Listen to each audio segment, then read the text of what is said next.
আজকে বানিয়েছিলাম বড়া পাও। তো বড়া পাও বানানোর জন্য ফার্স্টেই আমি আলুর পুরটাকে রেডি করে নিয়েছিলাম।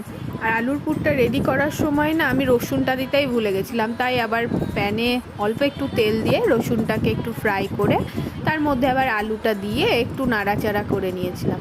তো আজকে আমরা ফার্স্ট টাইম এই বড়া পাওটা ট্রাই করছি। আর খেতে কিন্তু খুব ভালো হয়েছিল, তার কারণ এটা কালকের ভিডিও। তো তারপরে দেখো ওটা আলুটা একটু ভাজা ভাজা করে নিয়ে তারপরে এই ব্রেডগুলোতে মানে একটু ঘি দিয়ে ব্রেডগুলোকে একটু ভালো করে সেঁকে নিয়েছিলাম। তো একটু এপিট ওপিট করেই ব্রেডগুলোকে সেঁকেছিলাম। আর এদিকে আমি আলুগুলো দিয়ে আলুর মশলাটা দিয়ে এরকম টিক্কার মতো গড়েও নিয়েছিলাম। তারপরে একটা বেসনের ব্যাটার বানিয়ে নিয়েছিলাম। তারপর বেসনের ব্যাটারে ডিপ করে আমি অল্প তেলে এইগুলো টিক্কাগুলোকে ভেজে নিয়েছিলাম। তারপর ব্রেডের একদিকে ধনেপাতার চাটনি আর একদিকে টমেটো কেচাপ দিয়ে ভালো করে লাগিয়ে তার মধ্যে এই টিক্কাগুলো দিয়ে দিয়ে দিলেই রেডি হচ্ছে আজকের বড়া পাও। তো খেতে সত্যি বলছি খুব ভালো হয়েছিল। তো তারপর আমরা টিফিনটা করে নিয়ে চলে গেছিলাম একটু ছাদে।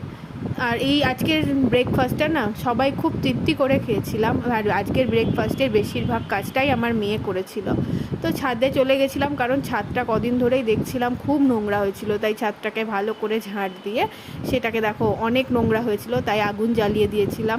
তো তারপর দুপুরের আজকে লাঞ্চ মেনুতে ছিল কুমড়োর শাক, সয়াবিনের তরকারি, মাছের ঝোল আর এগ ভাপা, আর সাথে ছিল ভাত। তো আজকের ভিডিও এটুকুই, টাটা।